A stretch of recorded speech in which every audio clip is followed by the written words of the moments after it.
नमस्कार। आज हम एक ऐसी परेशानी पर बात करेंगे जिसके बारे में लोग अक्सर खुलकर बात करने से थोड़ा झिझकते हैं। ये है बढ़े हुए प्रोस्टेट की समस्या। पर अच्छी बात ये है कि इसका समाधान हमारी अपनी किचन में ही छिपा हो सकता है। तो चलिए सीधे मुद्दे पर आते हैं। अच्छा, एक बात बताइए, क्या अक्सर ऐसा होता है कि रात को गहरी नींद में बार बार बाथरूम जाने के लिए उठना पड़ता है? एक बार नहीं, दो बार नहीं, बल्कि कई बार। और इसकी वजह से सुबह जब आप उठते हैं तो फ्रेश फील करने की जगह थका थका सा महसूस करते हैं? अगर जवाब हाँ है तो ये जानकारी आपके बहुत काम आने वाली है। और देखिए, ये कोई छोटी मोटी बात नहीं है। आंकड़े तो यही बताते हैं कि 50 की उम्र के बाद हर 2 में से एक पुरुष को प्रोस्टेट से जुड़ी इन दिक्कतों का सामना करना पड़ता है। मतलब ये बहुत ही आम बात है। तो इन रातों की बेचैनी और दिन की थकान की असली जड़ क्या है? इसे समझने के लिए हमें प्रोस्टेट ग्लैंड को थोड़ा जानना होगा कि आखिर ये है क्या और ये काम कैसे करता है।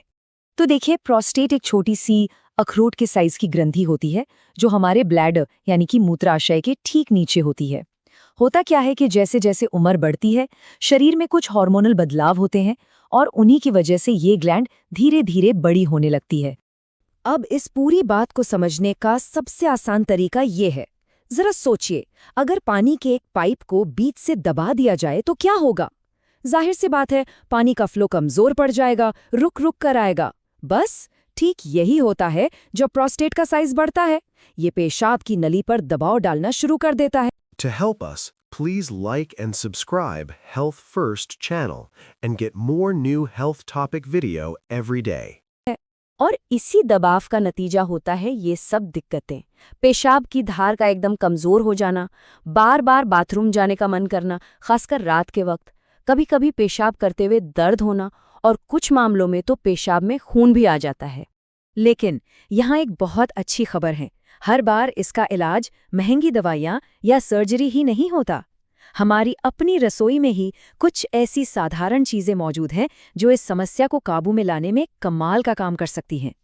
तो चलिए अब उन 5 जबरदस्त और साइंटिफिकली प्रूवन घरेलू नुस्खों पर एक नज़र डालते हैं जो प्रोस्टेट की सेहत को सुधारने और इन तकलीफों से राहत दिलाने में आपकी मदद कर सकते हैं।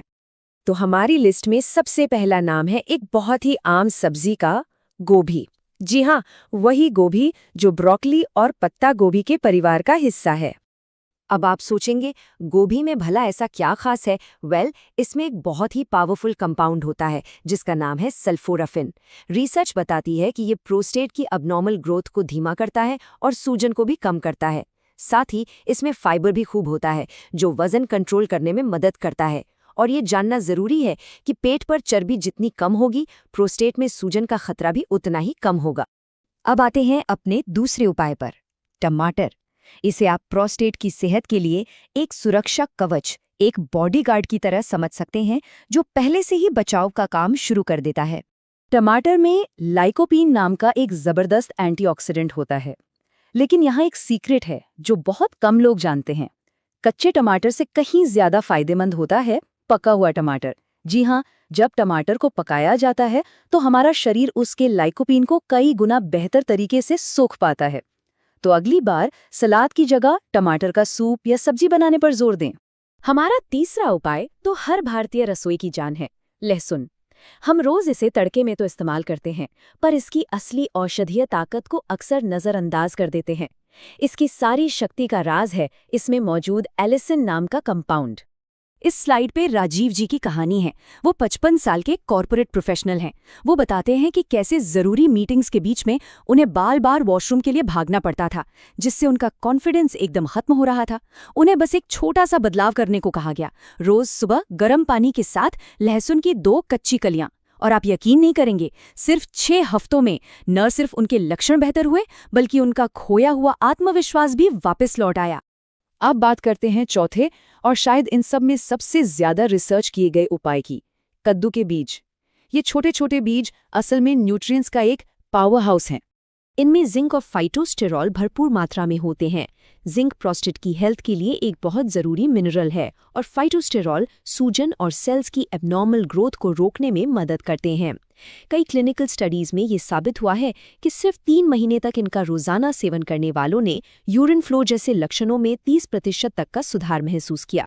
और हमारी लिस्ट का 5वां और आखिरी उपाय है ग्रीन टी। आजकल हेल्थ को लेकर जागरूक लोगों की ये पहली पसंद बन गई है। लेकिन क्या ये प्रोस्टेट के लिए भी उतनी ही फायदेमंद है? जी हाँ, बिल्कुल। ग्रीन टी में कैटेचिन और पॉलीफेनॉल जैसे एंटीऑक्सीडेंट्स होते हैं जो पूरे शरीर की सूजन को कम करते हैं। और सबसे ज़रूरी बात, ये उस DHT हार्मोन को कंट्रोल करने में मदद करती है, जिसे सीधे तौर पर प्रोस्टेट के बढ़ने का जिम्मेदार माना जाता है। नतीजा, प्रोस्टेट की सूजन कम होती है और ब्लैडर पर पड़ने वाला दबाव भी घटता है। तो ये सिर्फ कुछ चीज़ों को अपनी डाइट में शामिल करना नहीं है, ये एक नए, बेहतर रूटीन की शुरुआत है जो आपको एक नया कॉन्फिडेंस दे सकता है।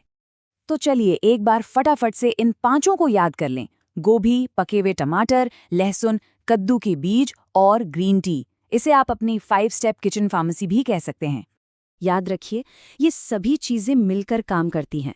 ये ब्लैडर पर दबाव कम करती हैं, प्रोस्टेट की सेहत को सुधारती हैं और सबसे ज़रूरी बात, उस आत्मविश्वास को वापस लाती हैं जो बार बार बाथरूम जाने की चिंता में कहीं खो गया था।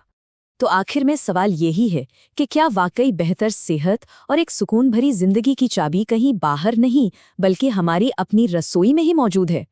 ये बात सोचने वाली ज़रूर है। To help us, please like and subscribe Health First channel and get more new health topic video every